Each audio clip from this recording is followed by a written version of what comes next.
വിഴിഞ്ഞം തുറമുഖത്തിൽ ഒരു ദിവസം പോലും മഴമേഘം കൊണ്ടോ കാലവർഷം കൊണ്ടോ മറ്റൊരു കാര്യം കൊണ്ടോ നമ്മൾ നിർത്തിവെക്കാറില്ല എന്നുള്ളതാണ് അതിൻ്റെ സത്യം.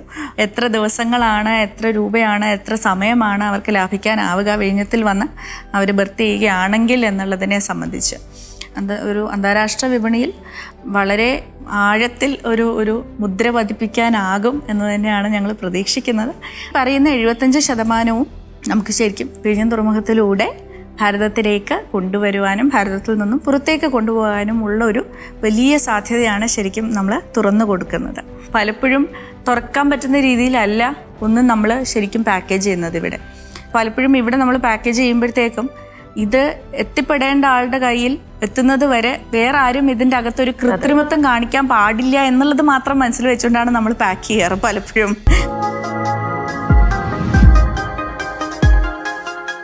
നമസ്കാരം. ലോകത്ത് സ്നേഹം ലഭിക്കാതെ അനേകായിരങ്ങൾ ജീവിച്ചു മരിച്ചിട്ടുണ്ട്.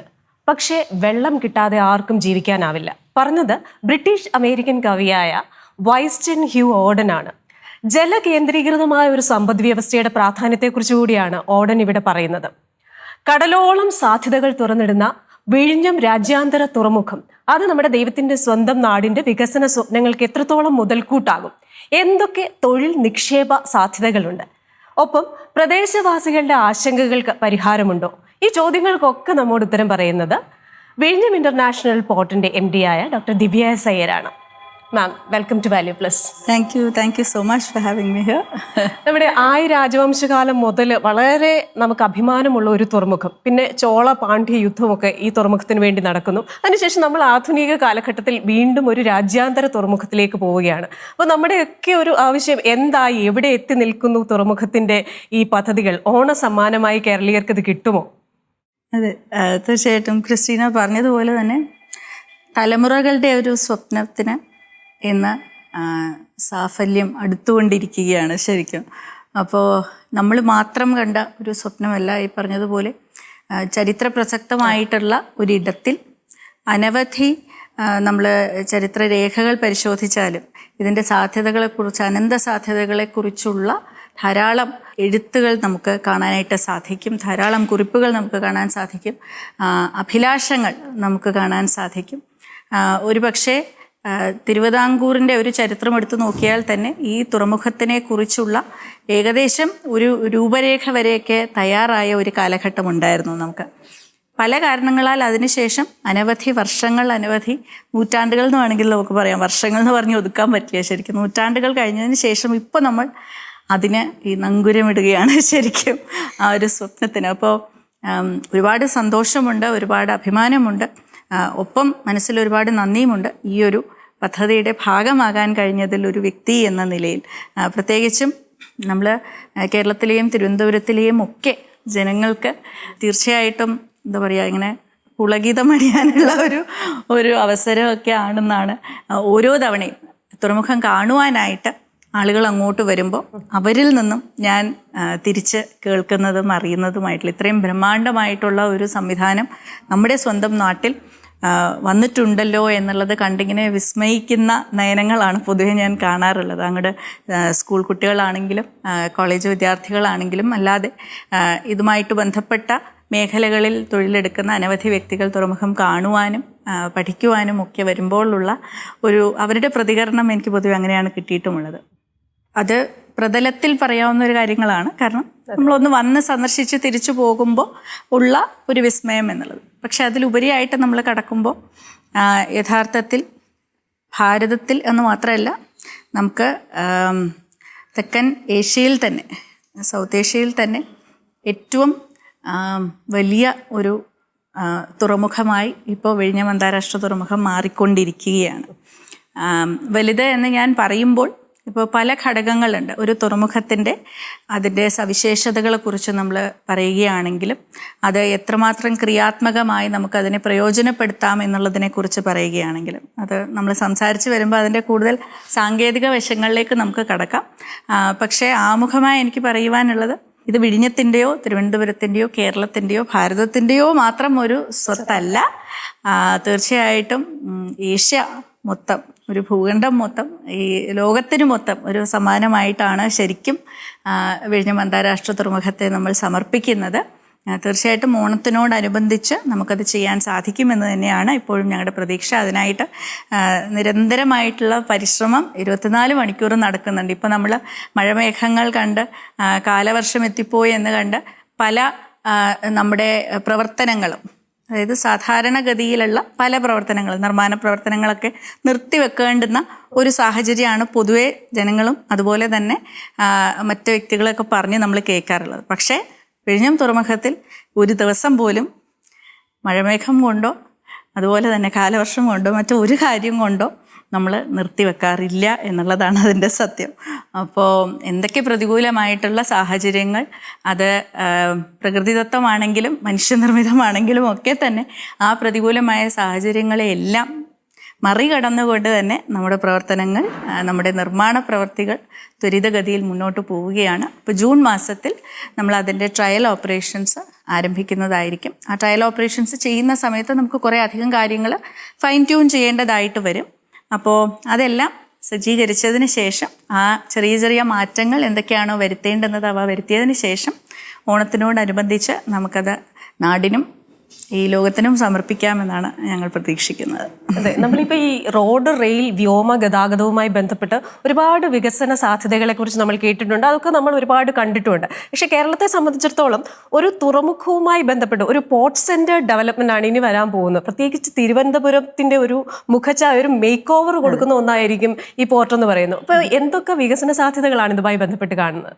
തിരുവനന്തപുരത്തെ ഒരു നഗരവാസി എന്നുള്ള നിലയിൽ തന്നെ എനിക്ക് തോന്നുന്നു തിരുവനന്തപുരം നഗരത്തിൻ്റെ ഒരു മുഖച്ഛായ ആസകലം അങ്ങ് മാറാൻ പോവുകയാണ്. കാരണം നമുക്ക് ഈ പറഞ്ഞ പോലെ തിരുവനന്തപുരം എയർപോർട്ടും അതിനോടൊപ്പം തന്നെ നമ്മുടെ വിഴിഞ്ഞം അന്താരാഷ്ട്ര തുറമുഖവും ഒക്കെ ഒരു കയ്യെത്തുന്ന ദൂരത്തുള്ള ഒരു ജില്ലയാണ്, ഒരു തലസ്ഥാനമാണ് എന്നുള്ളതാണ് തിരുവനന്തപുരത്തെ ഏറ്റവും വിശിഷ്ടമാക്കുന്നതെന്നാണ് എനിക്ക് തോന്നിയിട്ടുള്ളത്. കാരണം ഇത്രയും അധികം വലിയ പശ്ചാത്തല സൗകര്യങ്ങളുള്ള മറ്റേതൊരു സംസ്ഥാനം, ഏതൊരു നഗരം നമ്മൾ എടുത്തു നോക്കിയാലും പരന്നു കിടക്കുന്ന നഗരങ്ങളായിരിക്കും പൊതുവെ. നമ്മൾ ഇത്രയും വലിയ തുറമുഖങ്ങൾ ഭാരതത്തിൽ വേറെ എവിടെയൊക്കെ ഉണ്ട് എന്നുള്ളത് നോക്കിയാൽ പോലും ആ തുറമുഖങ്ങളിലേക്കൊക്കെ എത്തിപ്പെടുവാൻ പോലും വലിയ പ്രയാസമുള്ളതാണ്. തിരുവനന്തപുരം നഗരത്തിൻ്റെ ഹൃദയഭാഗത്തിൽ നിന്നും ഒരു കയ്യെത്തുന്ന ദൂരത്താണ് നമ്മുടെ തുറമുഖവും ഒപ്പം നമ്മുടെ വിമാനത്താവളവും എന്നൊക്കെയുള്ളത്. ശരിക്കും നഗരത്തിൻ്റെ ഒരു വലിയൊരു സവിശേഷത തന്നെയാണ്. അപ്പോൾ അതുകൊണ്ട് തന്നെ തിരുവനന്തപുരം നഗരത്തെ സംബന്ധിച്ചിടത്തോളം തുറമുഖവുമായി ബന്ധപ്പെട്ട് തുറമുഖത്തെ കേന്ദ്രീകരിച്ച വികസന സാധ്യതകൾ എന്ന് പറയുന്നത് അനേകമുണ്ട്. നമ്മളിപ്പോൾ തന്നെ നമ്മുടെ ചില സംഘങ്ങളായിട്ടും കൂട്ടായ്മകളുമായിട്ടും വ്യവസായികളുടെ കൂട്ടായ്മകളുമായിട്ടും ഒക്കെ ചർച്ചകൾ നടത്തുമ്പോൾ ഒരുപാട് പ്രതീക്ഷകളാണ് അവർക്കുമുള്ളത്. അപ്പോൾ ഞങ്ങൾ അങ്ങോട്ട് പറയുന്നതും അത് തന്നെയാണ്. ഈ പ്രതീക്ഷകളെ സഫലമാക്കുവാനായി നിങ്ങളുടെ ഓരോരുത്തരുടെയും പ്രയത്നം വളരെയധികം ആവശ്യമുള്ളതാണ്. അപ്പോൾ അതുകൊണ്ട് തന്നെ മറ്റു തുറമുഖങ്ങൾ സന്ദർശിക്കുവാനും എങ്ങനെയാണ് ലോകോത്തര തുറമുഖങ്ങൾ കേന്ദ്രീകരിച്ചിട്ടുള്ള മറ്റ് വികസന സാധ്യതകൾ എന്തൊക്കെയാണെന്നുള്ളത് പഠിക്കുവാനും ഒപ്പം നമുക്ക് വിദഗ്ധരുടെ അഭിപ്രായങ്ങളും ഉപദേശവും ഒക്കെ സ്വീകരിച്ച് ഒരു മാസ്റ്റർ പ്ലാൻ നമ്മളിപ്പോൾ തയ്യാറാക്കുന്നുണ്ട്. അപ്പോൾ അതനുസരിച്ച് തന്നെ നമുക്ക് വിഴിഞ്ഞം തുറമുഖവും ഒപ്പം നമ്മുടെ ഔട്ടർ റിംഗ് റോഡും ഒക്കെ ആയിട്ടുള്ള സംയുക്തമായിട്ടുള്ള വികസന സാധ്യതകൾ നമ്മൾ ശരിക്കും പരിശോധിക്കുന്നുണ്ട്. അപ്പോൾ അത് കേരളത്തിന് മാത്രമുള്ളതായിരിക്കില്ല. ഈ പറയുന്ന പോലെ നമ്മുടെ അയൽപ്പക്കത്തുള്ള എല്ലാ സംസ്ഥാനങ്ങൾക്കും ഈ പറയുന്ന വികസന സാധ്യതകളുണ്ട്. അപ്പോൾ എല്ലാവരും അത് ചെയ്തുകൊണ്ട് തന്നെയാണ് ഇരിക്കുന്നത് എന്നുള്ളത് നമ്മൾ ഓർക്കണം. അപ്പോൾ അതുകൊണ്ട് തന്നെ നമുക്കിപ്പോൾ ഒരു തുറമുഖം വരുന്നു എന്ന് പറയുമ്പോൾ തുറമുഖത്തിൽ യഥാർത്ഥത്തിൽ 3 തരത്തിലുള്ള പ്രവർത്തനങ്ങൾ പോർട്ട് ഓപ്പറേഷൻസ് എന്നുള്ള നിലയിൽ നടക്കാറുണ്ട്. ഒന്ന്, നമ്മൾ വിഴിഞ്ഞം തുറമുഖത്തിന് ഏറ്റവും അധികം പ്രാമുഖ്യം നൽകുന്നത് അതൊരു ട്രാൻസ്ഷിപ്മെൻറ്റ് ടെർമിനൽ ആകണം എന്നുള്ളതിലാണ്. അപ്പോൾ ട്രാൻസ്ഷിപ്മെൻറ്റ് എന്ന് പറയുമ്പോൾ ഏറ്റവും വലിയ കപ്പലുകൾ ഒരു പക്ഷേ ലോകത്തുള്ള എല്ലാ തുറമുഖങ്ങളിലേക്കും അടുപ്പിക്കാനായിട്ട് സാധിക്കുകയില്ല. അതിനുള്ള ബൃഹത്തായിട്ടുള്ള സൗകര്യങ്ങൾ എല്ലാ തുറമുഖങ്ങളിലും ലോകത്തില്ല എന്നുള്ളത് കൊണ്ട് തന്നെ ഈ വലിയ കപ്പലുകളിലേക്ക് കാർഗോയും കണ്ടെയ്നറും ഒക്കെ കൊണ്ടെത്തിക്കാനായിട്ട് ഫീഡർ വെസൽസ് ഉണ്ടാവാറുണ്ട്. അപ്പോൾ ഈ ചെറിയ കപ്പലുകളിൽ ഇതെല്ലാം പല സംസ്ഥാനങ്ങളിൽ നിന്നും അല്ലെങ്കിൽ പല തുറമുഖങ്ങളിൽ നിന്നുമൊക്കെ എടുത്തുകൊണ്ട് ഈ ഫീഡർ വെസൽസ് വലിയ കപ്പലിലേക്ക് കൊടുക്കുന്നു. ആ വലിയ കപ്പലുകളാണ് ലോകത്തുള്ള ഏറ്റവും പ്രധാനപ്പെട്ട തുറമുഖങ്ങളിലേക്ക് യാത്ര ചെയ്യുന്നത്. അപ്പോൾ ചൈനയിൽ നിന്നും അമേരിക്കയിലേക്കോ അല്ലെങ്കിൽ ഇന്ത്യയിൽ നിന്നും ആഫ്രിക്കയിലേക്കോ ആഫ്രിക്കയിലേക്കോ ഒക്കെ പോകുന്ന അത്തരത്തിൽ ഭൂഖണ്ഡങ്ങൾ കടന്നു പോകുന്ന വലിയ കപ്പലുകൾ. അപ്പം മദർ ഷിപ്സ് എന്നാണ് നമ്മൾ അതിനെ പറയാറുള്ളത്. ഈ മദർ ഷിപ്സ് വരുവാനുള്ള ഒരു വലിയ ട്രാൻസ്ഷിപ്മെൻറ്റ് ടെർമിനലായിട്ടാണ് നമ്മൾ വിഴിഞ്ഞം തുറമുഖത്തെ ഇപ്പോൾ വിഭാവന ചെയ്തിട്ടുള്ളതും അതിന് വേണ്ടിയിട്ടുള്ള നിർമ്മാണ പ്രവൃത്തികളാണ് നമ്മൾ ചെയ്യുന്നത്. അപ്പോൾ ഇപ്പോൾ നമ്മൾ ചെയ്തുകൊണ്ടിരിക്കുന്ന നിർമ്മാണ പ്രവൃത്തികൾ അനുസരിച്ച് നമ്മളിപ്പോൾ ട്രയൽ ഓപ്പറേഷൻസ് ആരംഭിക്കുമ്പോൾ യഥാർത്ഥത്തിൽ ഇന്ത്യയിൽ ഏറ്റവും വലിയ ട്രാൻസ്ഷിപ്മെൻറ്റ് ടെർമിനലായി, ഇന്ത്യയിൽ ഭാരതത്തിലെ ഏറ്റവും വലിയ ട്രാൻസ്ഷിപ്മെൻറ്റ് ടെർമിനലായി വിഴിഞ്ഞം തുറമുഖം മാറുകയാണ് ചെയ്യുക. അതിൻ്റെ ഒരു അന്തസ്സത്തെ എന്താണെന്നുള്ളത് ഞാനൊന്ന് ഒരു ഉദാഹരണം വെച്ചിട്ട് പറയാം.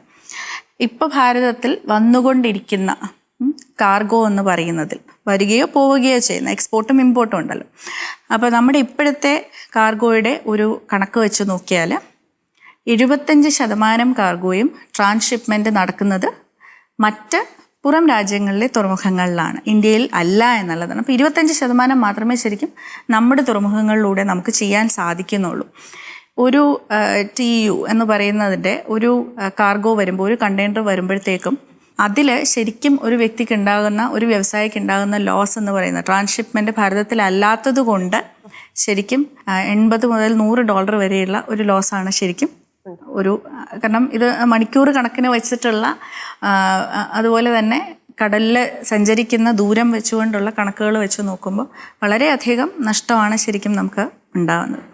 അപ്പോൾ ഈ പറയുന്ന 75% നമുക്ക് ശരിക്കും വിഴിഞ്ഞം തുറമുഖത്തിലൂടെ ഭാരതത്തിലേക്ക് കൊണ്ടുവരുവാനും ഭാരതത്തിൽ നിന്നും പുറത്തേക്ക് കൊണ്ടുപോകാനും ഉള്ള ഒരു വലിയ സാധ്യതയാണ് ശരിക്കും നമ്മൾ തുറന്നു കൊടുക്കുന്നത്. ഇപ്പോൾ നമ്മൾ ഫേസ് 1 നിർമ്മാണം പൂർത്തീകരിക്കുമ്പോൾ വിഴിഞ്ഞം തുറമുഖം ഭാരതത്തിൻ്റെ ഏറ്റവും വലിയ ട്രാൻസ്ഷിപ്മെൻറ്റ് ടെർമിനലായി മാറാൻ സജ്ജമാക്കിയിരിക്കുകയാണ്.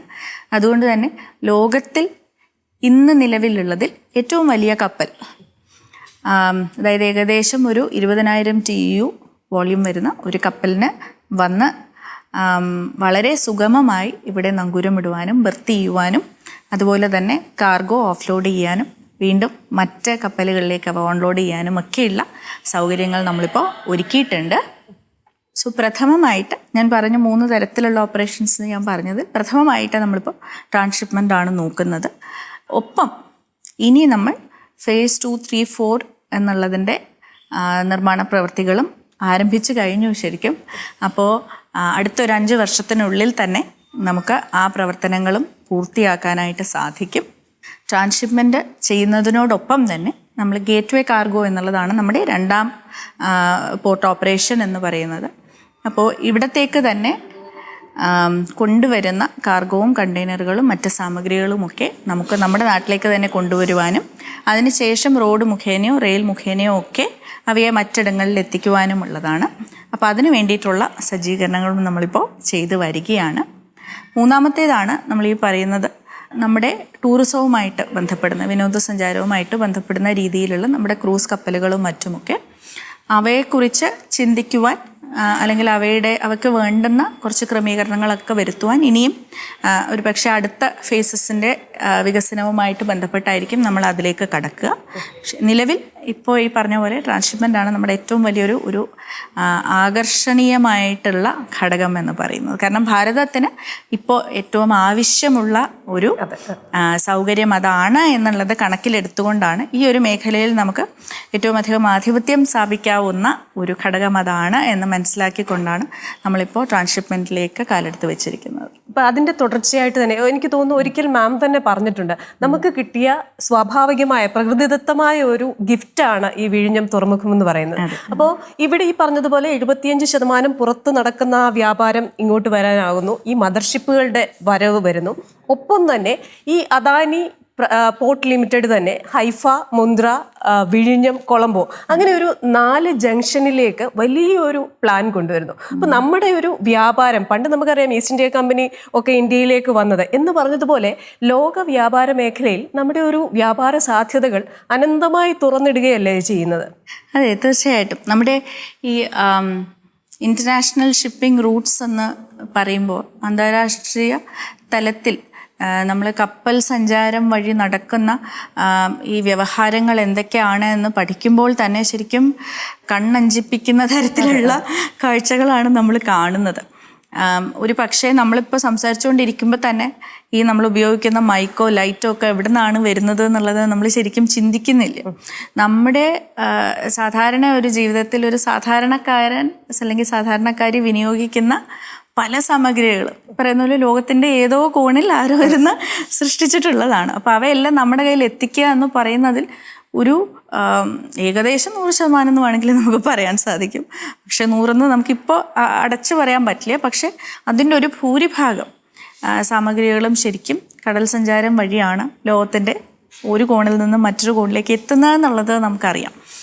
അതിൽ തന്നെ ഈ പറഞ്ഞതുപോലെ കുറച്ചധികം തുറമുഖങ്ങൾ മാത്രമേ, കയ്യിലെണ്ണാവുന്ന കുറച്ച് തുറമുഖങ്ങൾ മാത്രമേ ഈ പറയുന്ന ട്രാൻസ്ഷിപ്മെൻ്റ് അല്ലെങ്കിൽ നമുക്ക് മദർഷിപ്സോ അല്ലെങ്കിൽ വലിയ കപ്പലുകൾക്ക് നങ്കൂരമിടുവാനും വലിയ തരത്തിലുള്ള എക്സ്പോർട്ടും ഇമ്പോർട്ടും വ്യവഹാരങ്ങൾ നടത്തുവാനും സാധിക്കുന്നുള്ളൂ ഇന്ന് പോലും ലോകത്തിൽ.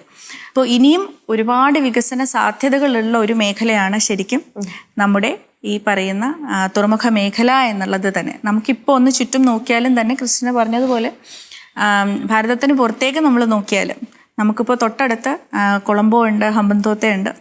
അത് കഴിഞ്ഞാൽ അങ്ങോട്ട് സിംഗപ്പൂരുണ്ട്, ഹോങ്കോങ് ഉണ്ട്, ക്ലാങ് ഉണ്ട് മലേഷ്യയിൽ. ഒപ്പം നമ്മുടെ ഗൾഫ് മേഖലയിലുള്ള 2 തുറമുഖങ്ങളുണ്ട്. ഈ ഇത്രയും തുറമുഖങ്ങൾ വഴിയാണ് ശരിക്കും നമ്മുടെ ഞാൻ ഈ പറഞ്ഞ 75% കാർഗോയും ഇന്ത്യയിലേക്ക് വരുന്നതിൽ ഇത്രയും തുറമുഖങ്ങളെ ആശ്രയിച്ചാണ് നമ്മൾ ശരിക്കും ഇരിക്കുന്നത്.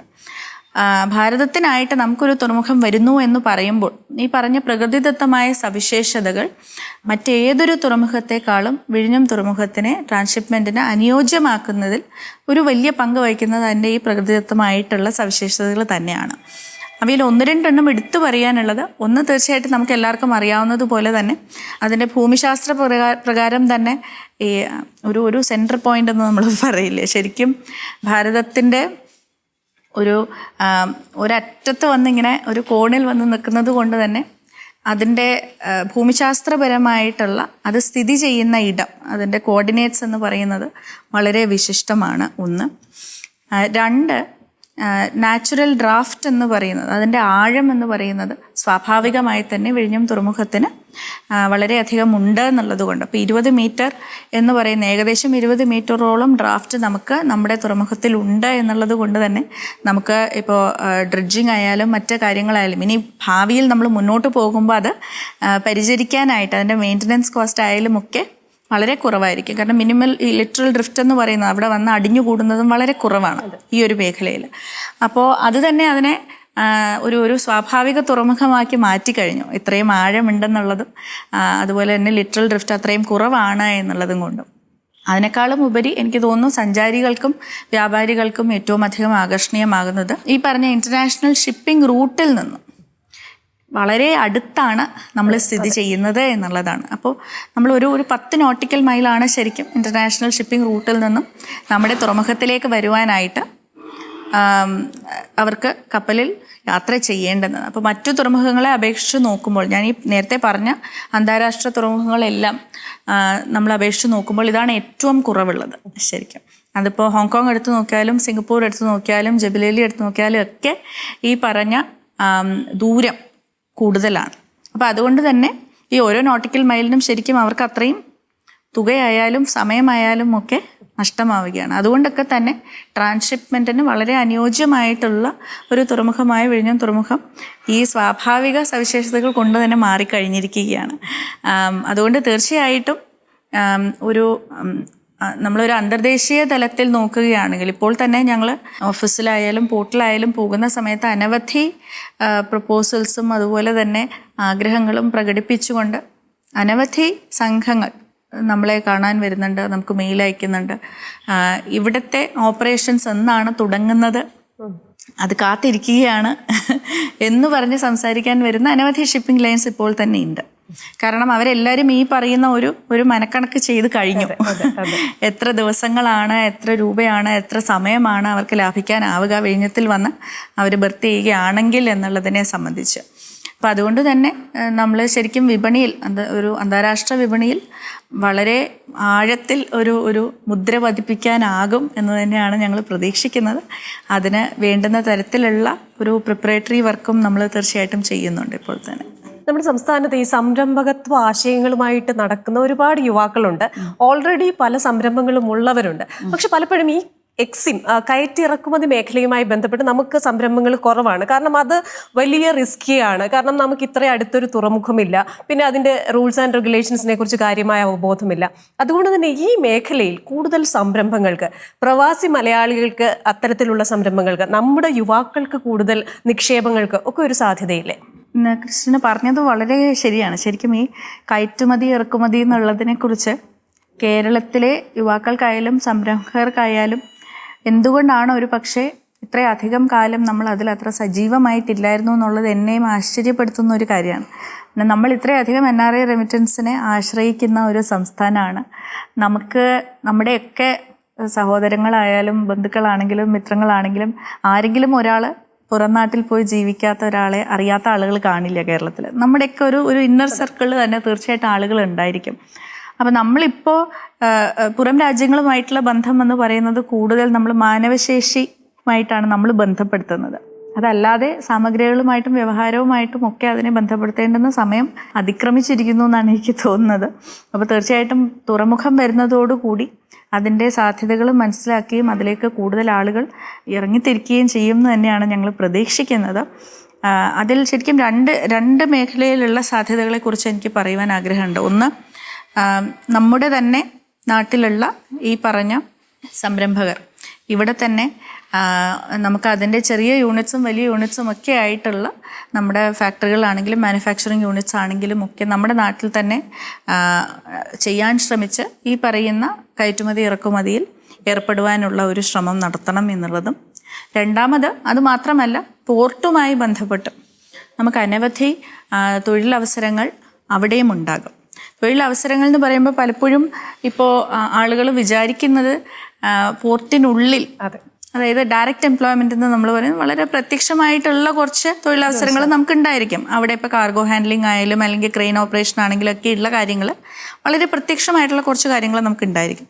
പക്ഷെ അത് ഒരു ചെറിയ സംഖ്യ കാണുകയുള്ളൂ, ആ ഡയറക്റ്റ് എംപ്ലോയ്മെൻ്റ് എന്ന് പറയുന്നത്. പക്ഷെ അതിനേക്കാളും കൂടുതൽ അതുണ്ടാവില്ല എന്നല്ല ഞാൻ പറയുന്നത്, അതുണ്ടാവും. അതിൻ്റേതായിട്ടുള്ള സാങ്കേതിക മികവുള്ള വ്യക്തികളെ ആയിരിക്കും നമ്മൾ എടുക്കുന്നത്.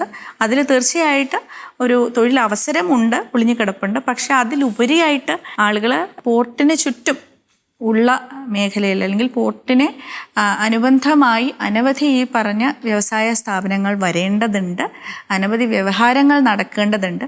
അപ്പോൾ ആ ഒരു മേഖലയിൽ ആളുകൾ ശ്രദ്ധ ചെലുത്തണം എന്നുള്ളത് കൂടി ഒന്ന് എനിക്ക് സൂചിപ്പിക്കാനുണ്ട്. ഇപ്പം നമ്മൾ കഴിഞ്ഞ ദിവസം ഒരു കൂട്ടായ്മയായിട്ടൊരു ചർച്ച നടത്തുകയായിരുന്നു. അപ്പോൾ ഞാനിപ്പോൾ അവരോട് പറഞ്ഞ ഒരു ചെറിയ കാര്യം, നമ്മൾ പോർട്ടിന് ചുറ്റുമുള്ള മേഖലയിൽ ഇപ്പോൾ ഏതെങ്കിലും ഇപ്പോൾ ലോജിസ്റ്റിക്സ് ഹബ്ബ് എന്നുള്ളത് നമ്മളെല്ലായിടത്തും പറഞ്ഞു കേട്ടിട്ടുണ്ട്. പലയിടങ്ങളിലും നമ്മൾ പോയാലും ഓരോ പോർട്ടിനും ഓരോ സംസ്ഥാനത്തിനും അല്ലെങ്കിൽ ഓരോ രാജ്യത്തിനും ഒക്കെ അതിൻ്റേതായിട്ടുള്ള വ്യക്തിമുദ്ര പതിപ്പിക്കുവാൻ സാധ്യമാകുന്ന തരത്തിലുള്ള വ്യാവസായിക മേഖലകൾക്ക് അവർ കൂടുതൽ ഊന്നൽ കൊടുക്കാറുമുണ്ട്. അപ്പോൾ നമുക്കിപ്പോൾ കേരളവുമായിട്ടും കേരളത്തിൻ്റെ ഒരു ഈത്തോസുമായിട്ടും ബന്ധപ്പെട്ടു പോകാവുന്ന എന്താണ് പോർട്ടുമായിട്ട് നമുക്ക് ചേർന്ന് ചെയ്യാൻ പറ്റുന്നത് എന്നുള്ള ഒരു കാര്യം നമുക്ക് നോക്കിയാൽ തന്നെ, ഇപ്പോൾ പാക്കേജിങ് ഇൻഡസ്ട്രി ഒരു ചെറിയ ഉദാഹരണമാണ്. പാക്കേജിങ് ഇൻഡസ്ട്രി എന്ന് പറയുന്നത് ശരിക്കും ഭാരതത്തിൽ അങ്ങോളം ഇങ്ങോളം ഒരു പക്ഷേ ഇന്ന് ഏറ്റവും അധികം ആവശ്യമുള്ള ഒരു മേഖലയാണ്, വികസനം ആവശ്യമുള്ളൊരു മേഖലയാണ്. പ്രത്യേകിച്ചും കോമേഴ്സൊക്കെ വന്നു കഴിഞ്ഞ ശേഷം ഓരോ ചെറിയ കാര്യവും നമ്മൾ ഓൺലൈൻ ഓർഡർ ചെയ്ത് വരുമ്പോൾ അത് പാക്കേജിംഗ് ആണ് അതിൽ ഏറ്റവും കൂടുതൽ പ്രധാനം. ഇൻഫാക്ട് ലക്ഷറി ഗുഡ്സിൻ്റെ കാര്യം നോക്കുമ്പോൾ ചിലപ്പോൾ അതിൻ്റെ അകത്തുള്ള പൊരുളിനേക്കാളും പാക്കേജിങ്ങിനായിരിക്കും കൂടുതൽ ചിലവ് പോലും ഉണ്ടാവുന്നത്. അപ്പോൾ അത്തരത്തിൽ ഏറ്റവും ചെറിയ കാര്യം മുതൽ ഏറ്റവും വലിയ കാര്യം വരെ എല്ലാം പാക്കേജിങ്ങിന് ഇപ്പോൾ ഒരുപാട് പ്രാധാന്യമുള്ളൊരു കാലഘട്ടം കൂടിയാണ്. അപ്പോൾ അതിലിപ്പോൾ നമുക്ക് ഇക്കോ ഫ്രണ്ട്ലി ആയിട്ടുള്ള പാക്കേജിങ്, കേരളത്തിൻ്റെ ഒരു ഗ്രീൻ ഷിപ്പിംഗ് അല്ലെങ്കിൽ നമ്മുടെ ഒരു ഗ്രീൻ ടൂറിസം എന്നൊക്കെ നമ്മൾ പറയുന്നതിനോടൊപ്പം തന്നെ ഇക്കോ ഫ്രണ്ട്ലി ആയിട്ടുള്ള പാക്കേജിങ് എത്രമാത്രമാണ് നമുക്ക് ഇന്ന് ഉള്ളത് എന്ന് നോക്കിയാൽ, വിപണിയിലുള്ളത് നോക്കിയാൽ വളരെ ചുരുക്കമേ ഉള്ളൂ എന്ന് നമുക്കറിയാം. അപ്പോൾ അങ്ങനെ ഒരു മേഖല നമുക്ക് തിരഞ്ഞെടുക്കാൻ സാധിച്ചാൽ അതിപ്പോൾ പോർട്ടുമായിട്ട് ബന്ധപ്പെട്ട് എന്താണ് അതിൻ്റെ ബന്ധം എന്നുള്ളത് ഞാൻ പറഞ്ഞറിയിക്കേണ്ടതില്ല. കാരണം എല്ലാവർക്കും അറിയാം, ഒരു കാർഗോ എന്ന് പറയുമ്പോൾ നമ്മൾ ഇപ്പോൾ കണ്ടെയ്നറിലേക്ക് കയറ്റുന്നതിലുള്ള പാക്കേജിങ് ആണെങ്കിലും അല്ല, അതിനുശേഷം അത് നമ്മളിപ്പോൾ റീറ്റെയിലിനായിട്ട് പോകുമ്പോൾ വേറൊരു തരത്തിലുള്ള പാക്കേജിങ് ആയിരിക്കും നമുക്ക് അവിടെ ആവശ്യം വരിക. അപ്പം അങ്ങനെ ഒരു ചെറിയ ഒരു സാധനം നമ്മളെടുത്ത് നോക്കിയാൽ തന്നെ അനന്തമായ സാധ്യതകളാണ്. ഒരു ചെറിയ കാര്യം മാത്രം, പാക്കേജിങ് എന്നുള്ള ഒരു കുഞ്ഞു മേഖല എടുത്ത് നോക്കിയാൽ തന്നെ അതിൽ തന്നെ അനന്തമായിട്ടുള്ള സാധ്യതകൾ നമുക്ക് ഉണ്ട് ശരിക്കും. അപ്പോൾ അത് തന്നെ ഇപ്പം ഭക്ഷണ സാധനം ആണെങ്കിൽ അതിന് ഒരു തരത്തിലുള്ള പാക്കേജിങ് ആയിരിക്കും, അല്ല പെരിഷബിൾസ് ആണ്, നോൺ പെരിഷബിൾസ് ആണ്. അപ്പോൾ അങ്ങനെ അതിൻ്റെ തന്നെ വിഭജനങ്ങൾ നമ്മൾ ഓരോന്നും നോക്കിയാൽ ഒരുപാട് സാധ്യതകളുണ്ട്. അപ്പോൾ അങ്ങനെ ശരിക്കും ഇപ്പോൾ പോർട്ടിലേക്ക് ഒരു കപ്പൽ വരുന്നു എന്ന് പറയുമ്പോൾ പലരും എന്നോട് ചോദിക്കുക, ആ കപ്പൽ വരും, സാധനം അവിടെ നിന്ന് ഇറക്കും, വേറൊരു കപ്പലിൽ അത് കയറി അങ്ങ് പോവും, അപ്പോൾ അതിൽ നമുക്ക് എന്താണുള്ളത് എന്നുള്ള ഒരു ചോദ്യം പലപ്പോഴും സാധാരണയായിട്ട് എന്നോട് ചോദിക്കാറുണ്ട്. അപ്പം ഇങ്ങനെ ഓരോ കൊച്ചു കൊച്ചു കാര്യങ്ങളും ആ ഒരു പ്രോസസ്സ് നമ്മൾ ശരിക്കും നോക്കുകയാണെങ്കിൽ അതിൽ ഓരോ കൊച്ചു കൊച്ചു കാര്യത്തിലും നമുക്ക് സാമ്പത്തികമായിട്ടും ഒപ്പം നമ്മുടെ വ്യവസായ മേഖലയ്ക്കും ഒരുപാട് സാധ്യതകളും ഒരുപാട് ഗുണങ്ങളുമുണ്ട്.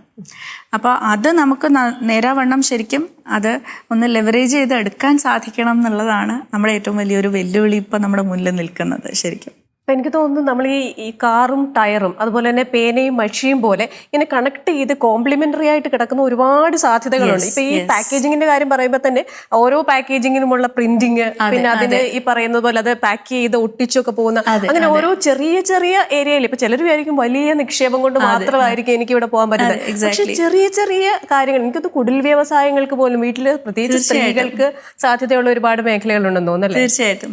ഇപ്പൊ ഈ പറഞ്ഞ പോലെ പാക്കേജിങ് ഈ ഒട്ടിക്കുന്ന ടേപ്പിൽ പോലും ശരിക്കും ഒരു വലിയ സാധ്യതയുണ്ട്. കാരണം അതിപ്പോൾ പലപ്പോഴും നമ്മൾ പറഞ്ഞ് കളിയാക്കാറുണ്ട്, ഭാരതത്തിൽ നമ്മൾ എന്തെങ്കിലും ഒരു സാധനം വാങ്ങിക്കുമ്പോൾ അത് തുറക്കുക എന്ന് പറയുന്നത് തന്നെ ഒരു അപ്ഹിൽ ടാസ്ക്കാണ്. പലപ്പോഴും തുറക്കാൻ പറ്റുന്ന രീതിയിലല്ല ഒന്നും നമ്മൾ ശരിക്കും പാക്കേജ് ചെയ്യുന്നത്. നമ്മൾ പലപ്പോഴും ഇവിടെ നമ്മൾ പാക്കേജ് ചെയ്യുമ്പോഴത്തേക്കും ഇത് എത്തിപ്പെടേണ്ട ആളുടെ കയ്യിൽ എത്തുന്നത് വരെ വേറെ ആരും ഇതിൻ്റെ അകത്തൊരു കൃത്രിമത്വം കാണിക്കാൻ പാടില്ല എന്നുള്ളത് മാത്രം മനസ്സിൽ വെച്ചുകൊണ്ടാണ് നമ്മൾ പാക്ക് ചെയ്യാറ്. പലപ്പോഴും വേറെ ആരും അത് തുറന്ന് അതിൻ്റെ അകത്ത് വേറൊരു സാധനം വെക്കാൻ പാടില്ല, അല്ലെങ്കിൽ ഉള്ളത് എടുക്കാൻ പാടില്ല എന്നാണ് നമ്മൾ വിചാരിക്കുന്നത്. പക്ഷേ നമ്മുടെ എൻഡ് യൂസർ എന്ന് പറയുന്ന കസ്റ്റമറിൻ്റെ കയ്യിൽ എത്തിക്കഴിഞ്ഞാൽ പോലും ഇത് തുറക്കുക എന്ന് പറയുന്നത് ഒരു ഭീമമായിട്ടുള്ള ഒരു ഉദ്യമമായിട്ട് മാറുകയാണ് പലപ്പോഴും ചെയ്യാറ്. പക്ഷേ നമ്മളിപ്പോൾ പുറം രാജ്യങ്ങളിലൊക്കെ ഒരു സാധനം വാങ്ങിച്ചു കഴിയുമ്പോൾ, ഇപ്പോൾ വളരെ വിലയുള്ള ഒരു ഫോൺ വാങ്ങിച്ചാൽ പോലും അല്ലെങ്കിൽ ഒരു വാച്ച് വാങ്ങിച്ചാൽ പോലും ഒരു പക്ഷേ അതിൻ്റെ ഒരു ചെറിയൊരു, ഇപ്പം ഐഫോണിലൊക്കെ അതിൻ്റെ ഒരു ചെറിയൊരു പച്ച ടാഗ് കാണുമല്ലോ, ഒരു ഫ്ലൂറസൻ ടാഗാണ്, അതൊന്ന് തുറന്നു കഴിഞ്ഞാൽ പിന്നെ നമുക്ക് വളരെ അനായാസമായിട്ട് അത് തുറക്കാൻ പറ്റും. അപ്പോൾ പാക്കേജിംഗ് എന്ന് പറയുന്നതിൽ ഈ പറയുന്ന അത് ഇപ്പം വാട്ടർ പ്രൂഫ് ആണോ അല്ലയോ അങ്ങനത്തെ നമ്മൾ ഹാർഡ് ഫാക്ട്സ് പലപ്പോഴും നോക്കാറുണ്ട് ഭാരതത്തിൽ. പക്ഷെ അതിൻ്റെ ഒരു സോഫ്റ്റ്വെയർ ആസ്പെക്റ്റ് എന്നുള്ളതുണ്ട്, അതിൻ്റെ ഒരു ഫിലോസഫി ഉണ്ടല്ലോ അതിൻ്റെ പുറകിൽ, അത് പലപ്പോഴും ഇവിടെ പല കാര്യങ്ങളിലും നമുക്ക് നോക്കാൻ പറ്റാറില്ല പാക്കേജിങ് ഇൻഡസ്ട്രിയിൽ. അപ്പോൾ നമ്മൾ അങ്ങനെ ഏതെങ്കിലും ഒരു മേഖലയെ കേന്ദ്രീകരിച്ച് ചിന്തിക്കുമ്പോഴാണ് ഈ പറഞ്ഞ പോലെ അതിൻ്റെ അനന്തമായിട്ടുള്ള സാധ്യതകൾ ശരിക്കും നമുക്ക് വരുന്നത്. ഇപ്പം പ്ലാസ്റ്റിക് നമ്മൾ നിരോധിച്ച് കഴിഞ്ഞിരിക്കുകയാണ്. അപ്പോൾ പ്ലാസ്റ്റിക് നിരോധിച്ച് കഴിയുമ്പോൾ ക്യാരി ബാഗ് പാടില്ല എന്ന് പറയുമ്പോൾ അതിന് പകരമായിട്ട് എന്താണ് ഇത്രയും അധികം മഴ ലഭിക്കുന്ന ഒരു സംസ്ഥാനത്തിൽ നമുക്ക് ഉപയോഗിക്കാൻ പറ്റുക എന്നുള്ളത് വളരെ പ്രാവർത്തികമായിട്ടുള്ള ഒരു ചോദ്യമാണ്. ശരിക്കും അതിൻ്റെ ഉത്തരം നൽകേണ്ടത് പാക്കേജിങ് ഇൻഡസ്ട്രിയാണ്. ഇപ്പോൾ പല സ്ഥലങ്ങളിലും നമുക്ക് പ്ലാസ്റ്റിക്കിന് പകരമായിട്ട് ഉപയോഗിക്കാൻ പറ്റുന്ന മറ്റ് ജൈവികമായിട്ടുള്ള ഗുണങ്ങളുള്ള പല സാമഗ്രികളും നിർമ്മിച്ചു തുടങ്ങിയിട്ടുണ്ട്. അപ്പം അതൊരു ലാർജ് സ്കെയിലിൽ നമുക്ക് ശരിക്കും കൊണ്ടുവരാനായിട്ട് സാധിച്ചിട്ടില്ല. ഇപ്പോൾ കഴിഞ്ഞ ദിവസം തന്നെ ഒരു കപ്പയിൽ നിന്നും പ്ലാസ്റ്റിക്കിന് പകരമായിട്ടുള്ള കപ്പയെ ഇങ്ങനെ ഉണക്കിയിട്ട് അതിൻ്റെ ഗ്രാന്യൂൾസ് ആക്കിയിട്ട് അതിൽ നിന്നും വാട്ടർ പ്രൂഫ് ആയിട്ടുള്ള ഒരു ക്യാരി ബാഗ് ഉണ്ടാക്കുന്ന ഒരു ടീമുമായിട്ടൊരു ചർച്ച നടത്തിയിട്ടുണ്ടായിരുന്നു. അപ്പോൾ അങ്ങനത്തെ പല സാധനങ്ങളും നമ്മളിപ്പോൾ പാളയും പേപ്പർ ബാഗും ഒക്കെ കൊണ്ടുപോകുന്നത് വാട്ടർ പ്രൂഫ് അല്ല എന്നുള്ളത് ഇപ്പോഴും ഒരു പ്രശ്നമാണ് നമുക്ക്. അപ്പോൾ അതുകൊണ്ട് തന്നെ അത്തരത്തിലുള്ള കാര്യങ്ങൾ നമുക്ക് ശരിക്കും ഇതിൻ്റെ അകത്ത് കൊണ്ടുവരാൻ പറ്റും. അപ്പോൾ എല്ലാം ഇങ്ങനെ കെട്ടിപ്പിണിഞ്ഞ് കിടക്കുകയാണ് ശരിക്കും. അപ്പോൾ അങ്ങനത്തെ ഓരോരോ ഇപ്പം ശരിക്കും ഈ നേരത്തെ പറഞ്ഞ നമ്മുടെ ഈ ടേപ്പ് പോലും, അതായത് ഏതെങ്കിലും ഒരു മെസ്സേജ് ഇപ്പം നമുക്ക് ജനങ്ങൾക്ക് കൊടുക്കണം എന്നുണ്ടെങ്കിൽ അതിന് വളരെ പ്രാവർത്തികമായിട്ടുള്ള ഒരു സൊല്യൂഷൻ ഈ ടേപ്പാണ് ശരിക്കും. കാരണം എല്ലാം ഇങ്ങനെ പൊതിഞ്ഞു പോകുമ്പോൾ അതിൻ്റെ അകത്ത് നമ്മൾ അഡ്വർടൈസ്മെൻറ്റ്സ് പലപ്പോഴും കാണാറുണ്ട്. പക്ഷെ അതിൻ്റെ അകത്ത് തന്നെ ഒരു പക്ഷേ നമുക്ക് ജനങ്ങൾക്ക് അറിയിക്കേണ്ടുന്ന ഒരു സന്ദേശം നമുക്ക് കൊടുക്കാൻ പറ്റിയാൽ, ഞങ്ങൾ ശരിക്കും ഇപ്പോൾ അതിൽ വർക്ക് ചെയ്യുന്നുണ്ട്. ഞാൻ വിഴിഞ്ഞം പോർട്ടിൻ്റെ ഒപ്പം തന്നെ KSWMPയുടെയും കൂടെ പ്രോജക്റ്റ് ഡയറക്ടറാണ്. ഇപ്പം കേരള സോളിഡ് വേസ്റ്റ് മാനേജ്മെൻറ്റ് പ്രോജക്റ്റിൻ്റെ. ഇപ്പോൾ സോളിഡ് വേസ്റ്റ് മാനേജ്മെൻറ്റുമായിട്ട് ബന്ധപ്പെട്ട് ഞങ്ങളുടെ ഏറ്റവും വലിയൊരു വെല്ലുവിളി എന്ന് പറയുന്നത് ഇത് തന്നെയാണ്, ഈ പാക്കേജിങ് ശരിക്കും. അപ്പോൾ അതിൽ ആ ടേപ്പിൽ തന്നെ ഇപ്പോൾ ഈ പാക്ക് എന്താണ് ചെയ്യാൻ പറ്റുക അല്ലെങ്കിൽ നിങ്ങൾ എന്താണ് ചെയ്യേണ്ടത് എന്നുള്ളൊരു നിർദ്ദേശം നമുക്കതിൽ കൊടുക്കാൻ സാധിച്ചാൽ that will be A good thing. അപ്പം അങ്ങനെ എല്ലാം ഇങ്ങനെ കെട്ടിപ്പിടിഞ്ഞ് കിടക്കുകയാണ്. അപ്പം നമ്മൾ ശരിക്കും ഇതുമായിട്ടിപ്പം ബന്ധപ്പെട്ട മേഖലകളിൽ എന്തൊക്കെ ചെയ്യാൻ സാധിക്കും എന്ന് ആലോചിച്ച് ആരെങ്കിലും ഇറങ്ങിത്തിരിക്കുന്നു എന്നുണ്ടെങ്കിൽ ഒരു വലിയ ഖനിയാണ് അവിടെ ഉള്ളത്. ഈ പറഞ്ഞ പോലെ ആലോചന നല്ലതാണ്. കാരണം എനിക്കൊന്നും ഈ കാര്യത്തിൽ ഒരു ഗവേഷണം തന്നെ വേണം. നമ്മുടെ വീട്ടമ്മമാരാണെങ്കിലും നമ്മുടെ വിദ്യാർത്ഥികളൊക്കെ ആണെങ്കിലും അവരുടെ ഭാവന എങ്ങോട്ട് ചിറക് വിരിച്ചാൽ ഈ സംരംഭകത്വവുമായിട്ട് അത് ചേർത്ത് കഴിഞ്ഞാൽ ഈ പറഞ്ഞതുപോലെ തന്നെ ഈ പാക്കേജ് സാധാരണ ഈ മാലിന്യം കൂടുതൽ വരുന്ന പാക്കേജിംഗ്, അപ്പൊ ഇത് മാലിന്യമല്ലാതെ ഇത് വീണ്ടും ഉപയോഗിക്കാൻ പറ്റുന്ന രീതിയിൽ ആ കിട്ടുന്ന ആളിന് ഒരു ചിരി പരത്തുന്ന രീതിയിൽ ആ ആളിന് ചിലപ്പോൾ സ്വീകരണ മുറിയിൽ വെക്കാൻ പറ്റുന്ന ഒരു രീതിയിലേക്കൊക്കെ ആ പാക്കേജിനെ നമ്മൾ റീഡിഫൈൻ ചെയ്യുകയാണെങ്കിൽ അനന്തമായ സാധ്യതകളായിരിക്കും ഉണ്ടാവുക. തീർച്ചയായിട്ടും കടലിനക്കരയൊക്കെ ഇരിക്കുന്നവർക്ക് നമുക്കൊരു സ്നേഹ സന്ദേശം അയക്കാനും അപ്പൊ കേരളത്തോടുള്ള ഒരു സ്നേഹം വരാനും അവരും ഇങ്ങോട്ട് വരണമെന്നൊക്കെ. അതെ അതെ അതെ അതെ തീർച്ചയായിട്ടും അതൊരു ഒരു ഗുഡ് വിൽ കമ്മ്യൂണിക്കേഷൻ ആയിട്ട് ശരിക്കും മാറും. ഒരു ബോറിംഗ് പാക്കേജ് അല്ലാതെ ഒരു പാക്കേജ്, ഒരു അംബാസിഡർ, ഒരു സംസ്ഥാനത്തിന്റെ അംബാസിഡറായി മാറുന്നത് ഈ പുറംചട്ടയാണല്ലോ ശരിക്കും. അപ്പൊ പലപ്പോഴും അതിന് നമ്മൾ അത്ര പ്രാധാന്യം കൊടുക്കാറില്ല ഇവിടെ. അപ്പോൾ അങ്ങനെയുള്ള മേഖലകൾ നമ്മൾ ശരിക്കും ആലോചിക്കേണ്ട ഒരു സമയമായിട്ടുണ്ട്. അപ്പോൾ അതുപോലെ പോർട്ടുമായിട്ട് ബന്ധപ്പെട്ടെന്ന് പറയുമ്പോൾ ഇങ്ങനെ അനവധി മേഖലകളുണ്ട്. ഇപ്പോൾ ഫുഡ് പ്രോസസ്സിങ് എന്ന് പറയുന്നത് മറ്റൊരു വലിയ സാധ്യതയാണ്. അപ്പോൾ പോർട്ടിനും ഫുഡിനും എന്താണ് ബന്ധം എന്ന് അപ്പോൾ പ്രതലത്തിൽ ഇങ്ങനെ ചിന്തിക്കുന്ന ഒരാൾ ചിലപ്പോൾ ചോദിച്ചേക്കാം. പക്ഷേ ഇപ്പോൾ നമ്മൾ കാർഗോയിൽ കൊണ്ടുവരുന്ന നമ്മുടെ കണ്ടെയ്നറിൻ്റെ ഉള്ളിൽ കൊണ്ടുവരുന്ന സാധനങ്ങൾ എന്ന് നോക്കുമ്പോൾ ഇപ്പോൾ ടൂത്ത് പേസ്റ്റ് ആണ് കൊണ്ടുവരുന്നതെന്നുണ്ടെങ്കിൽ ഇറ്റ്സ് ഓക്കെ, അതിപ്പോൾ ഉടനെ എൻഡ് യൂസറിൻ്റെ കയ്യിൽ എത്തിക്കണം എന്നില്ല, കുറച്ചൊരു ഷെൽഫ് ലൈഫ് ഉള്ള കാര്യമായിരിക്കും. പക്ഷെ അതേ സമയത്ത് സീ ഫുഡാണ് കൊണ്ടുവരുന്നതെന്നുണ്ടെങ്കിൽ അല്ലെങ്കിൽ ഫ്രൂട്ട്സ് ആണ് നമ്മൾ കൊണ്ടുവരുന്നതെന്നുണ്ടെങ്കിൽ അത് എത്രയും പെട്ടെന്ന് നമ്മൾ എൻഡ് യൂസറിൻ്റെ കയ്യിൽ എത്തിക്കേണ്ടതായിട്ടുണ്ട്. അതുവരെയുള്ള ഒരു കോൾഡ് ചെയിൻ നമുക്ക് മെയിൻറ്റെയിൻ ചെയ്യേണ്ടതായിട്ടുണ്ട് എന്നൊക്കെയുള്ള അതിൻ്റെ ഇടയിൽ പല പല കടമ്പകൾ താണ്ടേണ്ടതായിട്ടുണ്ടല്ലോ. അപ്പോൾ അതുകൊണ്ട് തന്നെ ഇപ്പോൾ പോർട്ടിൻ്റെ അടുത്താണ് ഒരു ഫുഡ് പ്രോസസ്സിങ് ഇൻഡസ്ട്രി സ്ഥിതി ചെയ്യുന്നത് എന്നുണ്ടെങ്കിൽ തീർച്ചയായിട്ടും അവർക്ക് അവിടെ ഒരു ഏർലി ബേർഡ് അഡ്വാൻറ്റേജ് കിട്ടുകയാണ്. അപ്പം അങ്ങനെയുള്ള അനവധി മേഖലകളിൽ ആളുകൾ, അതായത് പരന്നൊന്ന് ചിന്തിക്കുക എന്നുള്ളത് മാത്രമേ ഞാനിപ്പോൾ വിദ്യാർത്ഥികളെ കാണുമ്പോൾ എപ്പോഴും പറയുന്നതാണ്. പോർട്ടെന്ന് പറയുമ്പോൾ നിങ്ങളുടെ കണ്ണിൽ കപ്പൽ എന്നുള്ള ഒരു ചിന്ത അല്ലെങ്കിൽ ഒരു രൂപം മാത്രമല്ല നിൽക്കേണ്ടത്. ഈ കപ്പലിൻ്റെ ഉള്ളിൽ ലോകത്തുള്ള ഒരുവിധം എല്ലാ സാധനങ്ങളും കൊണ്ടുവരാൻ പറ്റും. അതിൽ കൊണ്ടുവരാൻ പറ്റുന്ന കാര്യങ്ങളുണ്ട്, കൊണ്ടുവരാൻ പാടില്ലാത്ത കാര്യങ്ങളുണ്ട്. അപ്പം അത് രണ്ടിനെയും കുറിച്ച് നിങ്ങൾ ചിന്തിക്കണം. അതിന് രണ്ടിനും വേണ്ടിയിട്ടുള്ള മാർഗരേഖകൾ തയ്യാറാക്കണം.